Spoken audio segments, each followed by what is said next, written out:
प्यारे साथियों, daily current affair की इस क्लास में आपका स्वागत है। देखिए, आज हम बहुत ज़्यादा इम्पोर्टेंट चीज़ें डिस्कस करने वाले हैं और आज की जो क्लास है ना, वो हमें एनर्जी प्रदान करेगी। आज की क्लास बूस्टअप है हमारे लिए, क्योंकि इस क्लास में आज हम बहुत कुछ सीखने वाले हैं और जिस क्लास में हमें कुछ सीखने को मिलता है, वो क्लास हमें हमारे लिए बहुत ज़्यादा बेनिफिशियल होती है। देखिए, आप भी देखते होंगे कि एक करंट अफेयर में क्वेश्चन होते हैं, एक करंट अफेयर में एनालिसिस होता है। करंट अफेयर के क्वेश्चन में कराना चाहूँ 1000 क्वेश्चन करा दूँ, कोई मतलब ही नहीं है। आज के 10 महीने बाद उस करंट अफेयर का कोई मतलब ही नहीं रह जाता। करंट अफेयर का मतलब तभी होता है प्यारे साथियों, जब उसको डिटेल्ड एनालिसिस किया जाता है। इसलिए मैं रत्ती भर काम नहीं करना चाहता, इसलिए इस क्लास को जो फॉर्मेट दिया गया है वो एडिटोरियल डिस्कशन एनालिसिस दिया गया है ना। मेरा ये टारगेट नहीं है कि आज के लिए पढ़ाऊं, मेरा ये टारगेट है कि जब इस क्लास को आज के 10 साल बाद, 15 साल बाद, 25 साल बाद भी अगर कोई बच्चा देखेगा तो एक ही बात बोलेगा कि इस क्लास से तो करंट नहीं है, इससे तो डिस्कशन है। बस इसी बात का क्या है, हम पूरा का पूरा एक रिदम बनाना चाहते हैं। देखिए, आप जिन 4% की आप फोटो देख रहे हो, वो 4% क्या है? बेसिकली 4% है ना, वो अलग अलग कंट्रियों से है और ये हर एक कंट्री के लिए प्रेजेंट टाइम में गर्व का दिन है, क्योंकि इन 4% को, इन 4% को भेज दिया गया है मेरे साथियों ISS। किसमें भेजा है, कहां पर भेजा है? ISS। ISS का मतलब क्या होता है दोस्तों?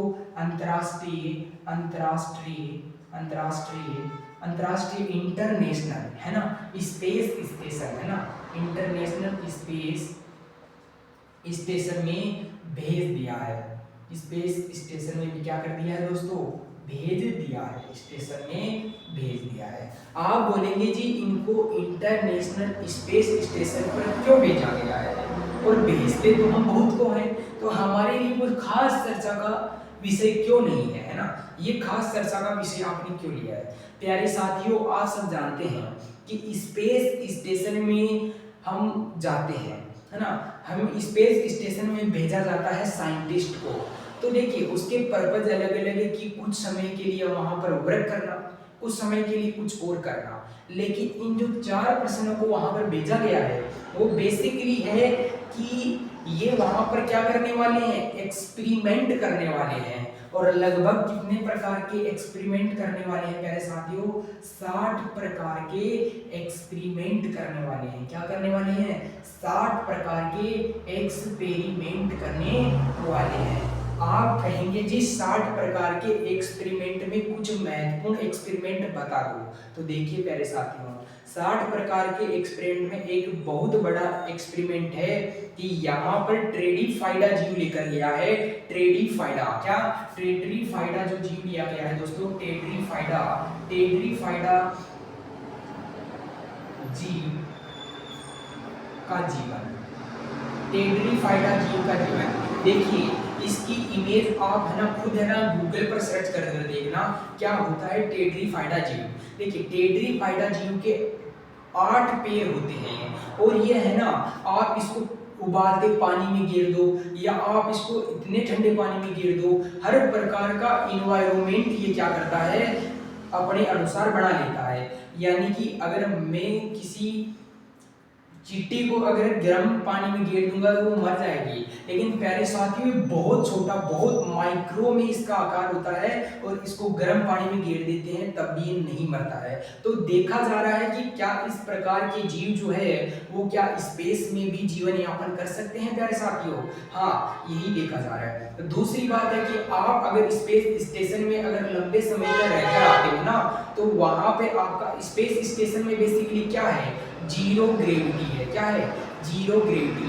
तो जीरो ग्रेविटी में शरीर की जो मांसपेशियां है ना, वो इस तरीके का सिस्टम बना लेती है कि फिर जब वापस पृथ्वी पर आते हैं, ग्रेविटी फोर्स में आते हैं, तो फिर चलना मुश्किल होता है लंबे समय तक, एक तरीके से मांसपेशियां सिकुड़ जाती है। जैसे आपकी सुनीता विलियम्सन क्या थी, वो पहली महिला बन चुकी है दोस्तों जो लंबे समय तक स्पेस में रही है ना।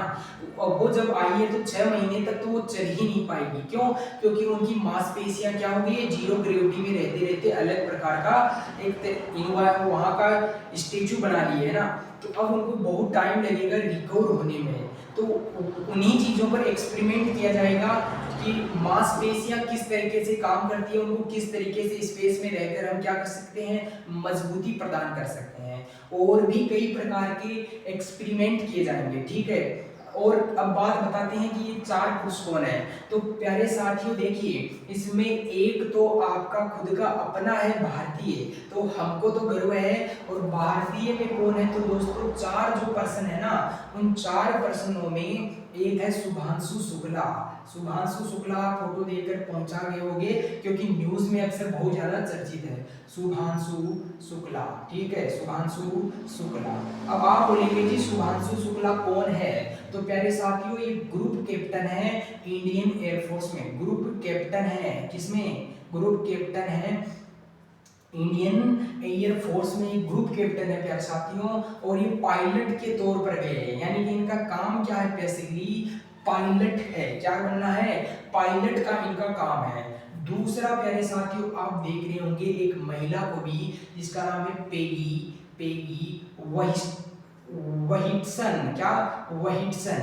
आप इनको देखेंगे ना तो एक गर्व की बात है कि ये भी अपना योगदान 100% दे रही है प्यारे साथियों। ये कहां से आ जाती है, तो ये आपके यूएसए से आ जाती है प्यारे साथियों। और इनका जो वहां पर काम है, क्या करना है बेसिकली, ये वहां पर देखिए सभी वहां पे साइंटिस्ट का प्रयोग करेंगे, लेकिन इनका जो काम है वो है कमांडर का। किसका, कमांडर का, ठीक है। ये कमांडर के तौर पर आपकी गई है, ठीक है। अब तीसरा आप देखेंगे, तीसरे में आपको मिलेगा टिबोर। क्या, टिबोर कापू। क्या मिलेगा, टिबोर कापू प्यारे साथियों। और टिबोर कापू कहाँ के हैं, हंगरी के हैं। उसके बाद में आपको मिलेगा प्यारे साथियों सलाबेन। क्या, सलाबेज उजनास्की। ये कहाँ की है, तो प्यारे साथियों ये आपकी हो जाती है पोलैंड की। किसकी, पोलैंड की, ठीक है, पोलैंड का हो जाता है। तो देखिए ये 4% बहुत ज्यादा इंपॉर्टेंट है, एग्जाम में तो पूछा ही जा सकता है। तो मैंने बताया कि इनको स्पेस स्टेशन में क्यों भेजा गया, ये मैंने बता दिया।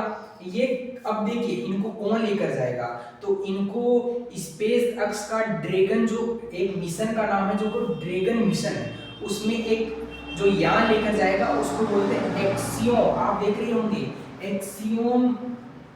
एक्सियोम यान इनको लेकर जाएगा दोस्तों, यान लेकर जाएगा, है ना, एक्सियोम यान लेकर जाएगा। और क्या पूछेगा प्यारे साथियों, और पूछेगा कि ये किसका एयरक्राफ्ट था, तो एक निजी कंपनी है, प्राइवेट कंपनी स्पेस एक्स की प्यारे साथियों, है ना, अमेरिका की एक प्राइवेट कंपनी स्पेस एक्स है, उसकी कंपनी का नाम है एक्सियोम। और ड्रैगन एयरक्राफ्ट के द्वारा लिया जा रहा है, ड्रैगन एयरक्राफ्ट ड्रैगन के द्वारा ले जाया जा रहा है, ड्रैगन के द्वारा क्या कर रहा है, ले जाया जा रहा है। और एक ड्रैगन का कौन सा मिशन था, तो 53वां मिशन था। कौन सा, 53वां मेरे साथियों मिशन था, है ना। अब इनको ले जा रहा है, कितने दिनों के लिए गए हैं, तो प्यारे साथियों ये आपके कितने दिनों के लिए हैं, 14 डेज के लिए गए हैं। और 14 डेज में ये 60 प्रकार के वहां पर एक्सपेरिमेंट करने वाले हैं, ठीक है। तो ये चीजें तो हमारे लिए इंपॉर्टेंट हो जाती है कि कौन लेकर गया। देखिए 1961 में पहली बार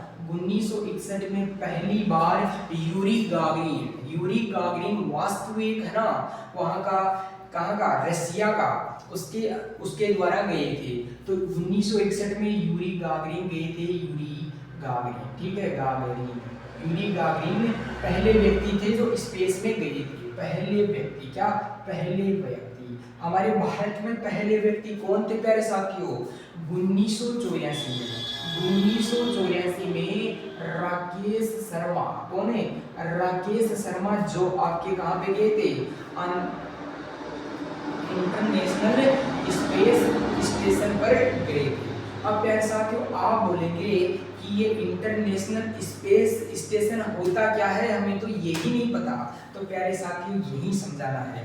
मान लीजिए कि ये क्या है, आपकी पृथ्वी है प्यारे साथियों, ये क्या है आपकी, मान लीजिए कि ये आपकी क्या है, ये पृथ्वी है साहब जी, ठीक है, ये पृथ्वी है ना, अर्थ है दोस्तों। इससे अगर ऊपर चलते हैं तो लगभग 400 किलोमीटर के ना, 403 किलोमीटर के लमसम बताया जाता है, लेकिन लगभग 400 किलोमीटर के ऊपर हमने क्या स्टेब्लिश किया है, इंटरनेशनल स्पेस स्टेशन प्यारे साथियों, है ना। ये एकदम से तो हमने स्टेब्लिश किया नहीं है कि एकदम से लेकर गए और वहां पर रख दिया। तो प्यारे साथियों ऐसे समझना कि जो इंटरनेशनल स्पेस स्टेशन है, इसमें 3 से क्या है, 4 तो रूम है वैज्ञानिकों के रहने के लिए, और इसमें प्रयोगशालाएं भी है जहाँ पे प्रयोग किए जाते हैं। दूसरी बात ये है कि प्यारे साथियों, ये जो आपके 4 पर्सन गए हैं, ये पर्सन अपने, देखिए ये पर्सन इस इंटरनेशनल स्पेस स्टेशन से बाहर भी रस्सी के द्वारा बंद करे ना, प्रयोग करेंगे। तो इनको रस्सी से बांधा जाता है ताकि ये उधर उधर नहीं भाग जाए, इसलिए इंटरनेशनल स्पेस स्टेशन से इनको रस्सी से बांध दिया जाता है ताकि बाहर भी ये क्या कर सकें, यहाँ पर प्रयोग कर सके, ठीक है। तो अब प्यारे साथियों 400 किलोमीटर इंटरनेशनल स्पेस स्टेशन है ना, ये देखिए कंप्लीटली ये 2011 में पूर्ण हुआ, क्या हुआ, पूर्ण हुआ। ये डोपिंग के जरिए बनाया गया, किसके द्वारा, आप बोलेंगे जी इनको, डॉकिंग के द्वारा बनाया गया, किसके, डॉकिंग के द्वारा बनाया गया, डॉकिंग के द्वारा, है ना। कैसे बनाया, तो कुछ पुर्जों को एक साथ, सभी पुर्जों को एक साथ नहीं भेजा गया, कुछ जैसे कुछ पुर्जे आज भेजे तो धीरे धीरे धीरे धीरे धीरे धीरे क्या किए, इसको डॉकिंग बोलते हैं प्यारे साथियों। जब पहले एक भेजा जाता है, उसके बाद में उसको जोड़कर दूसरा बना दिया जाता है, इस तरीके से आपका इंटरनेशनल स्पेस स्टेशन बनता है। इसलिए डॉकिंग द्वारा इसको बनाया गया। 2011 में क्या हुआ, कंप्लीटली पूर्ण हुआ प्यारे साथियों। तो ये आप समझ गए होंगे 400 किलोमीटर पर एक हमारा घर ही है एक तरीके से, और इनको ले जाने वाला जो यान है वो एक्सियोम है, आप वो देख पा रहे होंगे प्यारे साथियों। और देखिए इसको क्या बोलते हैं प्यारे साथियों, डोपिंग, डॉकिंग ही बोलते हैं ना, डॉकिंग या डोपिंग। और अगर देखिए ये कितना है, तो इसकी स्पीड कितना है, ये तो एक यान है ना, हमारे द्वारा भेजा गया एक यान है। तो प्यारे साथियों ये चक्कर काटता है पृथ्वी के, और इसकी रफ्तार पूछोगे तो 28,000 किलोमीटर पर हावर इसकी क्या है, चाल है प्यारे साथियों। अब आप बोलोगे कि पृथ्वी के चारों ओर इतने किलोमीटर पर हावर की अगर काटेगा चक्कर, तो प्यारे साथियों एक दिन में 16 बार क्या देखेगा, सूर्य देखेगा। तो एक दिन में क्या देखेगा, एक दिन में क्या देखेगा, 16 बार क्या देखेगा, 16 बार सूर्योदय देखेगा। क्या देखता है, सूर्योदय। तो पूछ सकता है एग्जाम में कि इंटरनेशनल स्पेस स्टेशन पर कितनी बार दिन में सूर्योदय होता है, तो आप बोलेंगे जी 16 बार सूर्योदय होता है, ठीक है। तो ये आपके लिए जानने के लिए बहुत ज़्यादा इम्पोर्टेंट था, और इन चीज़ों से क्या होता है कि हमारा नॉलेज तो बढ़ता ही है, और हमें इन पर्सन के बारे में जानने पर हमें मोटिवेट भी मिलता है। कैसे मिलता है कि यार मान लीजिए कि किसी का सपना हो, है ना, अब वह इस चीज़ों के बारे में जानेगा तो क्या करेगा, कोशिश करेगा, मेहनत करेगा, और अल्टीमेट जब कोई इंसान मेहनत करता है तो क्या मिलता है, फल मिलता है। देखिए फल किसी भी हिसाब से मिल सकता है, ये जरूरी नहीं कि इस क्षेत्र में आप, इस फील्ड में आप अपनी पूरी मेहनत दे रहे हो तो उसी फील्ड में आपको क्या मिले, परिणाम मिले। परिणाम किसी भी फील्ड में मिल सकता है, लेकिन जो परिणाम होता है प्यारे साथियों वो जबरदस्त होता है ना। मेहनत के बाद में कभी भी पासा नहीं पलटा जाता।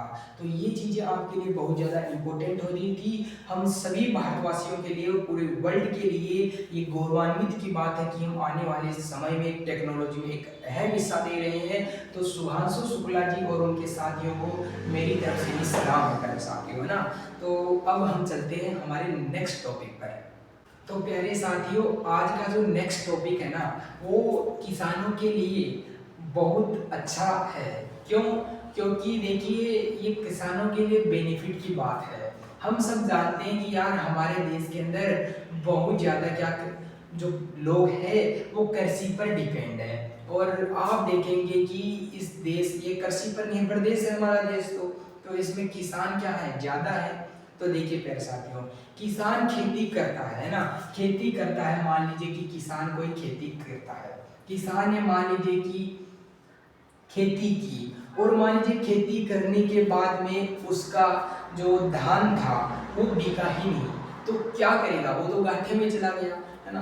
तो ऐसे अगर घाटे में चला जाएगा तो किसान क्या करता? खेती करेगा? नहीं करेगा। किसान क्या करने लगे? खेती को कम करने लगे कि भाई हमारी तो कोई खरीदेगा ही नहीं, और हमारा तो फिर धान पड़ा पड़ा क्या होगा? खराब हो जाएगा। तो इस कम से इससे क्या होने लगे? किसान परेशान होने लगे। किसानों ने खेती करना कर दिया बंद। अब जब किसानों ने खेती करना कर दिया मेरे साथियों बंद, तो अब भारत सरकार के क्या खुला? दिमाग की पटरियां खुल गई, और भारत सरकार की जो इकोनॉमी थी वो डाउन हो रही थी, क्योंकि हमारा देश तो एग्रीकल्चर बेस्ड है, हमारा देश तो कई चीजें हैं जो एक्सपोर्ट करता है ना। तो अब यहाँ पे खुली, और अब भारत सरकार ने कुछ समय पहले, आज के 65 साल यानी कि हम देखें तो बहुत समय पहले ही भारत सरकार ने इस चीज के बारे में सोच लिया था कि भाई ऐसे तो किसान कोई खेती करेगा ही नहीं, तो कुछ रणनीतियां बनाई जाए। तो प्यारे साथियों, आपकी जो जो अभी खरीफ की 14 फसलें हैं उनको एमएसपी में क्या कर दी गई है? उनकी और क्या कर दी गई है?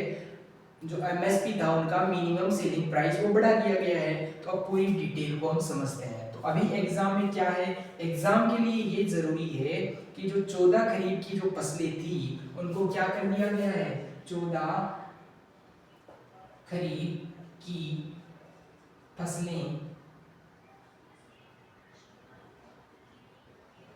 को क्या किया है? शामिल किया गया है। ठीक है, शामिल किया गया है। प्यारे साथियों, एक बात मैं बताता हूँ, इनकी क्या करनी है, एक तरीके से इनकी जो एमएसपी था, एमएसपी भी क्या कर दिया है? बढ़ाया गया है। क्या किया गया? बढ़ाया गया है। अब देखिए प्यारे साथियों, एक बात जो बहुत इंपॉर्टेंट है, क्या है कि देखिए ये किसके द्वारा बढ़ाया गया है? तो एक होता है विपणन सूत्र। क्या होता है? विपणन सूत्र। आप बोलेंगे जी ये विपणन सूत्र क्या होता है? देखिए जो विपणन सत्र होता है ये एक अवधि होती है ना, एक अवधि होती है जिसमें किसान अपना जो धान है वो बेचता है ना, बेचता है, वो अवधि होती है। तो इस सत्र के अंदर इसमें क्या करती है? सरकारें अलग अलग नियम लाती है किसानों के फेवर में। तो ये उस सत्र को बोला जाता है जिसमें किसान क्या कर सकता है? अपनी जो खेती जो किया है उसमें वो बेच भी सकता है। तो प्यारे साथियों, मैं बताना ये चाहता हूँ कि 14 की खरीफ फसलों में क्या किया गया है? एमएसपी को बढ़ाया गया है। कौन बढ़ाता है? तो भारत सरकार बढ़ाती है ना। तो अब प्यारे साथियों, आप बोलेंगे जी ये एमएसपी क्या होता है? तो अभी मैंने बताया था कि कोई खेती, अब कौन किसान खेती करेगा? है कोई नहीं खरीदेगा। अगर मान लीजिए उसका धान बिके ही नहीं तो वो खेती क्यों करेगा, है ना। तो इसी चीज का बचने के लिए सरकार ने एमएसपी लाया। कब लाया? एमएसपी लाया। ये कब लाया था दोस्तों? 1965 में सरकार के द्वारा लाया गया था एमएसपी। ठीक है, इसका मतलब होता है दोस्तों मिनिमम सेलिंग प्राइस। ठीक है, यानी कि सरकार ने ये बोल दिया था कि आप खेती करोगे उससे पहले ही हम आपको आपकी खेती का प्राइस बता देंगे, है ना, मिनिमम प्राइस बता देंगे। अगर मान लीजिए कि बाजार में इसकी क्या कीमत है, मान लीजिए कि आपने 200 क्विंटल 200 क्या किया? क्विंटल आपने बाजरा बोया। क्या बोया? बाजरा बोया। ठीक है, तो आपने 200 क्विंटल बाजरा बोया, और मान लीजिए कि बाजार में पर क्विंटल की है 1000 रुपया, है ना, 1000 रुपया है। तो सरकार ने पहले ही फिक्स कर दिया कि मान लीजिए कि मैं पर क्विंटल 1100 रुपए में दूंगा, 1100 रुपए में दूंगा। तो आप बताओ, आप बाजार में बेचोगे? नहीं, आप सरकार को बेचना, है ना। और सरकार ये कहती है कि मान लीजिए कि बाजार में 200 है, बाजार में क्या है? 2000 रुपए है पर क्विंटल के, और हम 1100 एमएसपी लेकर आते हैं, तो आप फिर बाजार में बेच दीजिए। आप अपना घाटा मत देखिए, आप फिर बाजार में बेच दीजिए। तो अभी क्या होता है कि मिनिमम सेलिंग प्राइस लाई जाती है 1965 में लाई गई। तो प्यारे साथियों, ये कौन लाता है? मिनिमम सेलिंग प्राइस कौन बताता है? भारत सरकार को, है ना। तो ये आपका सीएसीपी बताता है। सीएसीपी पूछोगे तो कौन? तो प्यारे साथियों, इसी को बोला जाता है commission for agriculture agriculture cost and price, ठीक है, इसी को क्या बोला जाता है, commission for agriculture cost and price. ये भारत सरकार को क्या बताती है कि भाई आप इतनी मिनिमम सेलिंग प्राइस रखो इस फसल की, है ना। अब देखिए भारत सरकार के लिए बाध्यकारी नहीं है कि जितनी सीएसपी एमएसपी की बताता है कि इतनी एमएसपी लाई जाए इस फसल पर, को भारत सरकार माननी ही नहीं, जरूरी नहीं है प्यारे साथियों की माननी, है ना। तो अभी ये सीएसपी आप समझ गए होंगे, कर ये किसके अधीन आती है, तो प्यारे साथियों कृषि कल्याण मंत्रालय के अधीन आती है। क्या है, कृषि कल्याण मंत्रालय के अधीन आती है। कल्याण मंत्रालय की क्या आती है, मंत्रालय के अधीन में आती है, ठीक है। अब देखिए तो ये आपकी सिफारिशें करती है एमएसपी की, एमएसपी यही बताती है भारत सरकार को, लेकिन भारत सरकार के लिए बाध्यकारी नहीं है। जो ये सिफारिश देती है वो भारत सरकार के लिए बाध्यकारी नहीं है। अब देखिए इसमें कभी कभी बहुत ज्यादा गफला हो जाता है। मेरे साथियों क्या होता है, तो किसान है ना, किसान अपनी खेती को कहाँ पे बेचता है, किसान मान लीजिए कि बाजार में भाव कम है तो वो कहाँ पे जाता है, सरकार को बेचने जाता है मिनिमम सेलिंग प्राइस पर। मान लीजिए कि बाजार में जो बेचना चाहता है उससे ही कम है, उससे ज्यादा तो एमएसपी है, तो किसान कहाँ पे बेचेगा, एमएसपी रेट पर बेचेगा। तो किसान अपनी फसल कहाँ पे बेचने जाएगा, अपनी फसल बेचने जाएगा एफसीआई में। कहाँ पे, एफसीआई में। आप बोलेंगे जी एफसीआई की फुल फॉर्म बताओ, तो प्यारे साथियों इसका मतलब होता है फूड, क्या होता है, फूड कॉरपोरेशन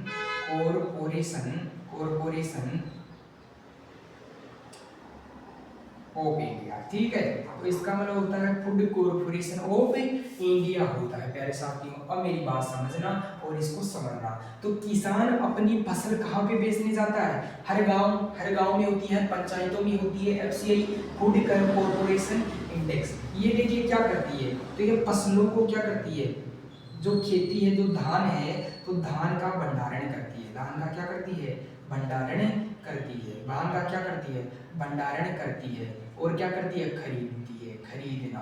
तो अब मान लीजिए कि मेरे बाजार में कम भाव थे, तो किसान क्या करेगा, एफसीआई में बेचने के लिए जाएगा। एफसीआई में जब दोस्तों किसान जाता है ना, तो आज के टाइम में जो यहाँ का करप्शन है वो बहुत ज्यादा खराब हो गया है। तो जाएगा तो मंत्री क्या बोलेगा पता है, मंत्री बोलेगा कल आना। मान लीजिए कि कोई किसान है, एक ट्रक के अंदर अपनी 200 क्विंटल जो फसल है, धान है, वो लेकर चला गया एफसीआई में बेचने के लिए। फिर ये बोलेगा कि कल आना, है ना, कल आना। चाबी घर पर रह गई है। अच्छा, फिर क्या बोलेगा, साहब नहीं आए, जगह नहीं है, धान को कहाँ पे रखे, जगह नहीं है, जगह खाली हो तब आना। ऐसे क्या करता है, किसानों को चक्कर कटाता है प्यारे साथियों।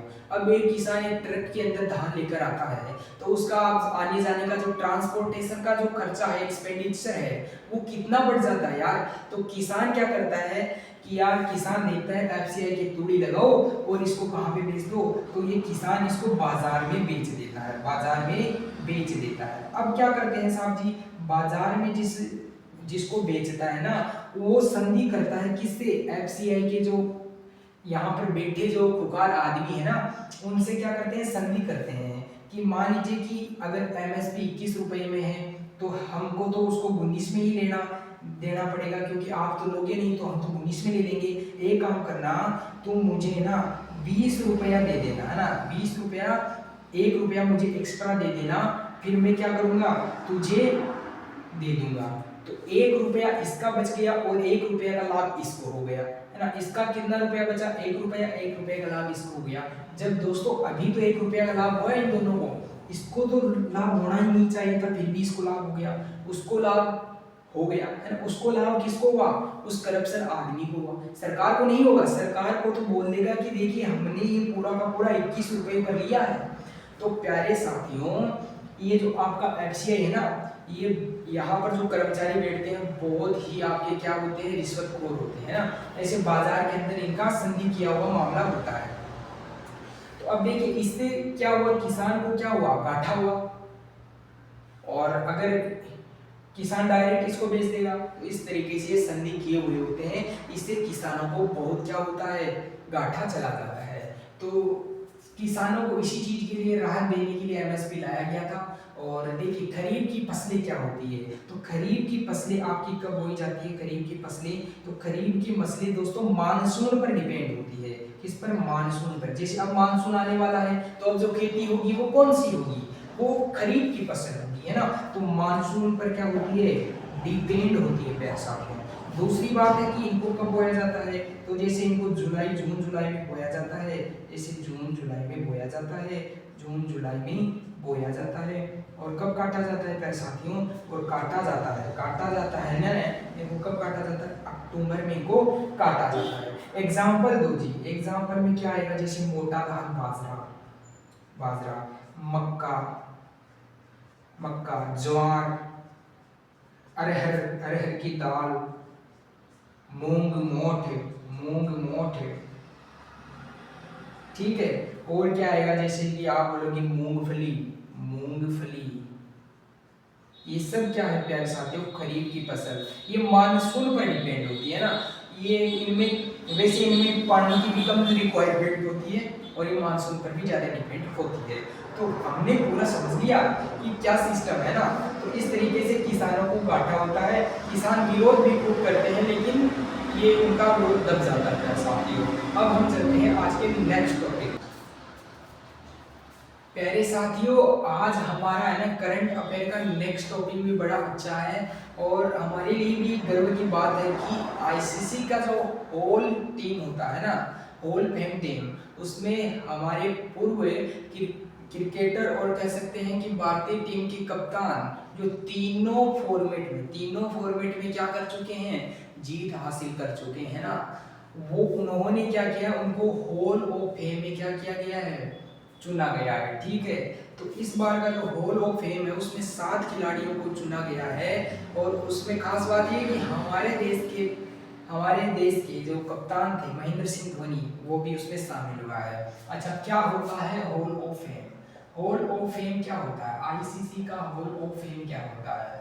देखिए पहले साथियों, आईसीसी का हॉल ऑफ फेम का मतलब है कि क्रिकेट में सबसे जो बड़ा ये सम्मान होता है ना, वो ICC hall of the fame होता है। पर साथियों, हर कोई इंसान आज के टाइम में बहुत कुछ करना चाहता है, तो उसका उसमें इंटरेस्ट तो होता ही है। और दूसरी बात, वह भी सोचता है कि यार इसमें रहते हुए मैं एक उसका सबसे ऊंचा सम्मान प्राप्त करूं। सबकी इच्छा रहती है कि मान लीजिए कि मैं क्रिकेट खेलना पसंद करता हूं, तो मैं क्या सोचूंगा, क्रिकेट के अंदर मैं सबसे बड़ा क्रिकेटर बन जाऊं। सबसे बड़ा क्रिकेटर बन जाने का मतलब कि सबसे बड़ा सम्मान मुझे मिले।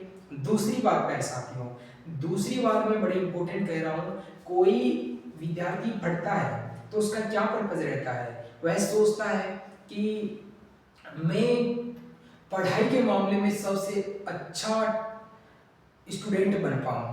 तो प्यारे साथियों, उसके लिए तो खैर मेहनत करनी पड़ती है ना, ऐसे नहीं बन पाया जाता है। कोई भी चीज हो, किसी भी फील्ड में अगर सबसे टॉप बनना चाहते हो तो फिर परिश्रम की कोई सीमा नहीं रहती है ना। नींद में भी ऐसे सपने आते हैं उस चीज की। तो फिर देखिए प्यारे साथियों, आईसीसी की हॉल ऑफ फेम में हम 7 खिलाड़ियों को, इनको 7 खिलाड़ियों को, 7 प्लेयर्स को क्या किया गया है, प्लेयर्स को शामिल किया गया है, ठीक है। ये 7 प्लेयर्स जो है वो दोस्तों अलग अलग देशों से आते हैं। जैसे ऑस्ट्रेलिया से भी आप देख पा रहे होंगे, दक्षिण अफ्रीका से भी आप देख पा रहे होंगे, भारत से भी देख पा रहे होंगे, है ना। तो बहुत शानदार 7 खिलाड़ियों में हमारे लिए जो इम्पोर्टेंट है साथियों, वो है कि महेंद्र सिंह धोनी को भी क्या मिला है, महेंद्र सिंह धोनी को भी ये सम्मान मिला है, ठीक है। और इसमें 7 प्लेयर्स हैं महेंद्र सिंह धोनी को, और ये 2025 की बात कर रहा हूँ साथियों।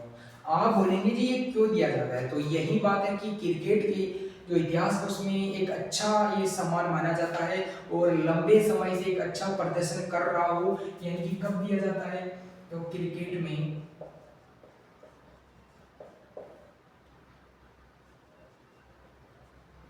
सबसे बड़ा सम्मान, ठीक है।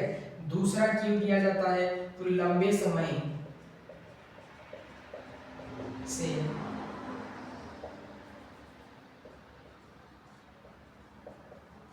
खिलाड़ी का अच्छा प्रदर्शन, ठीक है, अच्छा प्रदर्शन होना चाहिए मेरे साथियों, है ना। तो लंबे समय से कोई जब क्रिकेटर अच्छा खेलता है, अच्छा रिटायरमेंट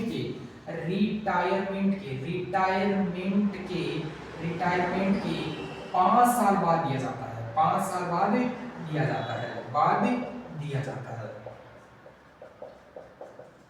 देखिए आपको है ना, आप पूछेंगे कि पीछे किसको दिया है, तो दिया गया है ना, कपिल देव जी को दिया गया है, राहुल द्रविड़ जी को दिया गया है, सुनील गावस्कर जी को दिया गया है, और आपके जो सचिन तेंदुलकर है उनको भी दिया गया है। तो आप पूछेंगे कि सचिन तेंदुलकर को कब दिया गया है, सचिन तेंदुलकर को कब दिया गया है। तेंदुलकर ने 2013 में संन्यास लिया था ना, तेंदुलकर ने कब लिया था संन्यास, तेंदुलकर ने कब लिया था, 2013 में संन्यास लिया था, तो 2018 में दे दिया ना उनको, 2018 में दिया। और किन किन को दिया गया है, तो आप बोलेंगे जी राहुल द्रविड़ को दिया गया है, राहुल द्रविड़ जी को दिया गया है, राहुल द्रविड़ जी को दिया गया है।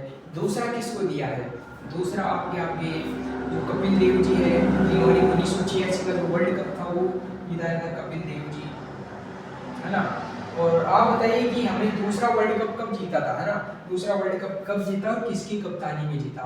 और आपके जैसे सुनील गावस्कर हो जाते हैं जी, सुनील गावस्कर,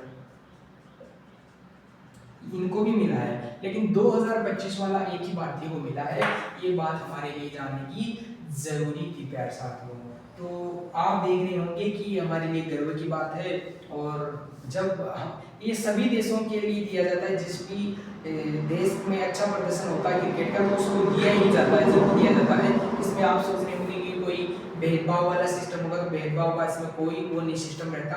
हम सब जानते हैं कि महेंद्र सिंह धोनी का कितना बड़ा योगदान है इस क्रिकेट के इतिहास में, तो शायद हेलीकॉप्टर शॉट के लिए जाने भी जाते हैं उसी तरीके से। तो आईसीसी का मतलब क्या होता है, इंटरनेशनल, आज नीचे लिख देता हूँ,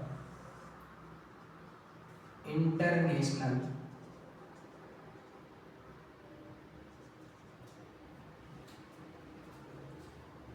क्रिकेट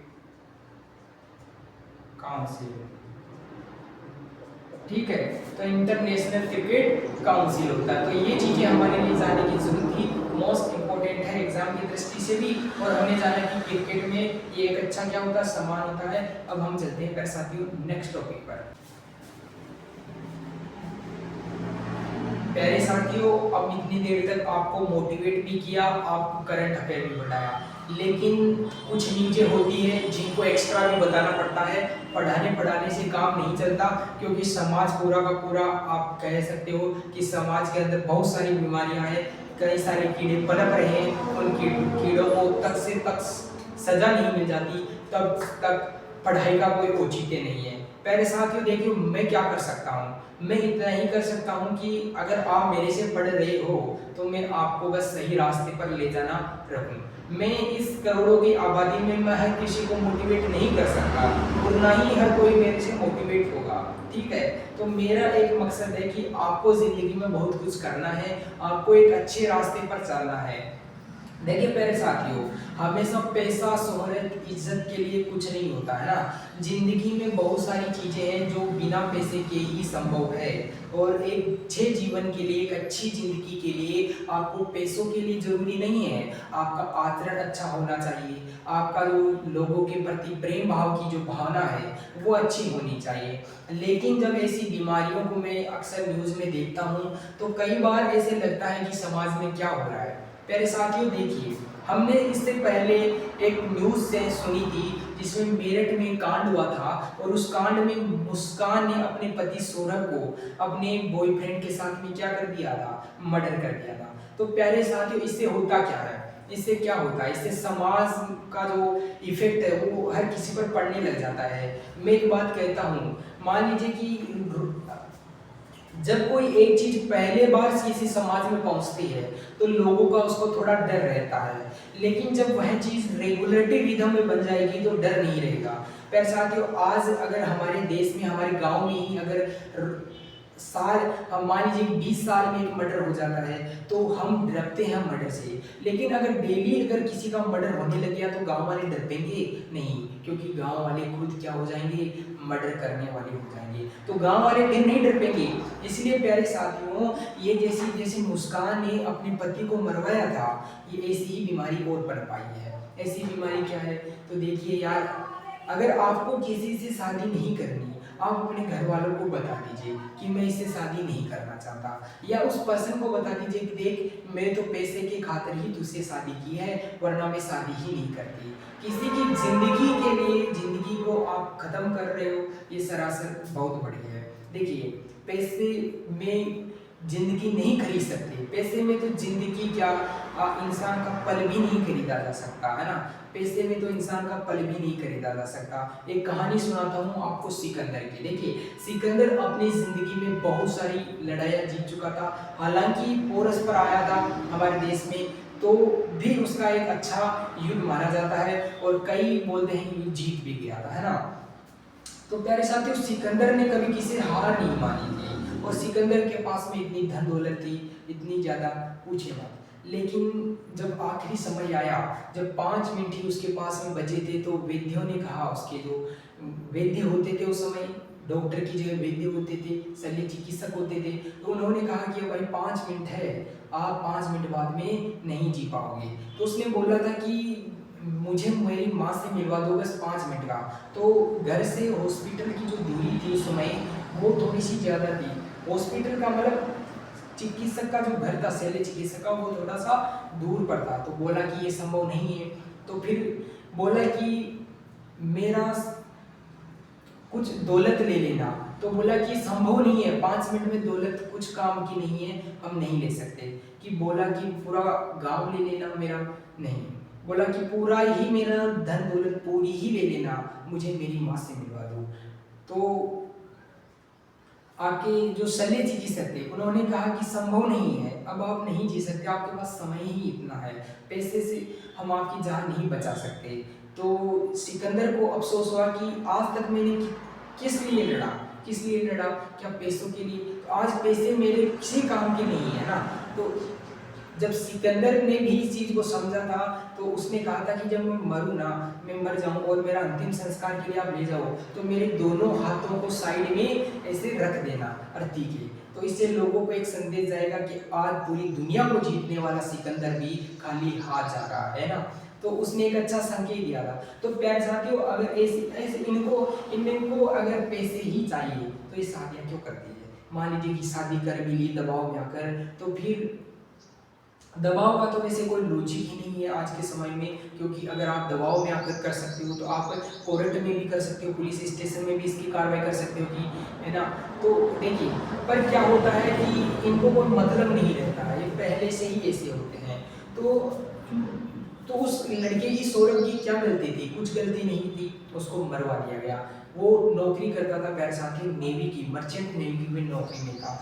ऐसा ही अब इंदौर का एक नया केस आया है, जिसमें आपकी कौन है, सोनम, कौन है प्यारे साथी, सोनम। और सोनम कहाँ की है? इंदौर की है। इसने ये एक अच्छे घर, ऐसे अच्छी फैमिली से आती है, जहाँ पे थोड़ा सा क्या है, मनी पावर का है। इनके पिताजी क्या है, कंपनी है, इनके पिताजी की छोटी मोटी कंपनी है, तो उसमें ये भी काम करती थी। तो इनकी शादी हो जाती है प्यारे साथियों, किससे हो जाती है? राजा रघुवंशी से हो जाती है, राजा रघुवंशी से हो जाती है। राजा रघुवंशी से इनकी शादी क्यों होती है प्यारे साथियों? ये पहले से ही प्लान बना लेती है कि मैं इससे शादी करूंगी। किससे करूंगी? इससे शादी करूंगी, क्योंकि इसके पास थोड़ा सा अच्छा पैसा भी था दोस्तों, और दूसरी बात था कि इसका जो घर था वो अच्छा था। जिससे ये शादी करना चाह रही थी वो एकदम कचरा था, जो पहले हमने मुस्कान के सिस्टम में भी देखा था कि वो एकदम कतरा रहा। तो प्यारे साथियों, ये राज नाम के एक लड़के से शादी करना चाहती थी, लेकिन इसने किससे कर लिया? राजा रघुवंशी से कर लिया। और फिर क्या किया, एक प्लान बनाया अपने पति राजा रघुवंशी, अभी इसका पति कौन हुआ? राजा रघुवंशी। तो राजा रघुवंशी की बोली कि हम हनीमून पर कहाँ पे चलेंगे? मेघालय वाले साइड में चलेंगे, हम तो वहीं पे चलेंगे। इसने मना किया कि नहीं, हम उधर नहीं जाएंगे, है ना। उधर आपको पता है कि उधर थोड़े अटैक वटेक ज़्यादा ही हो रही है, नक्सलवादियाँ। तो इन्होंने कहा कि हम इधर ही घूमेंगे। इसने इस पर फ्रेशर बनाया कि नहीं हम तो वहीं पे चलेंगे, और अपने इस बॉयफ्रेंड से कह दिया कि हम वहाँ पे इसका कत्ल कर देंगे। तो इसको वहाँ पे ले गया, इसको क्या पता था कि ऐसे करेगी। अब ये दोनों ने मिलकर, इन बॉयफ्रेंड ग्रुप ने अपने ही पति की इसने क्या कर दी दोस्तों, हत्या कर दी और हत्या कर दी। और फिर होशियार वो बन रही है, पुलिस के पास में जाकर शिकायत कर रही है कि कैसे क्या हुआ मुझे ही पता नहीं है। तो ऐसे ये ज़्यादा समझदार है, लेकिन आप पता है कि पुलिस से कोई नहीं बच सकता मेरे साथ, है ना। पुलिस से कोई नहीं बच सकता, कानून से कोई नहीं बच सकता, कितना ही बड़ा जैसे दिमागदारी हो, कानून से नहीं बच पाता। एक समय आता है जब पकड़ में आता है। तो अगर ऐसी ही शादी करनी थी तुझे तो पहले ही कर देती, किसी के घर वालों का एक हीरा बेटा आपने गवाया, क्या मतलब निकला उससे। तो मैं आपसे अपील करता हूँ प्यारे साथियों, आप अपने गांव मोहल्ले में ऐसी कोई भी हरकत नहीं होने दें। अगर आपको लगता है कि ये मेरे लिए सूटेबल नहीं है तो आप पहले ही घर वालों को समझा दें। लेकिन ऐसी जब करते हो तो इससे कि समाज पर, आज की जनरेशन पर बहुत ज़्यादा इफेक्ट पड़ता है, और ये बहुत ज़्यादा हमारे देश में भी असंतुलन खड़ा करता है, ठीक है ना। ऐसी घटनाएं रोज आ रही है तो ये अच्छी बात नहीं है। और मिलते हैं नेक्स्ट क्लास में, तब तक बाय बाय, जय हिंद प्यार साथ।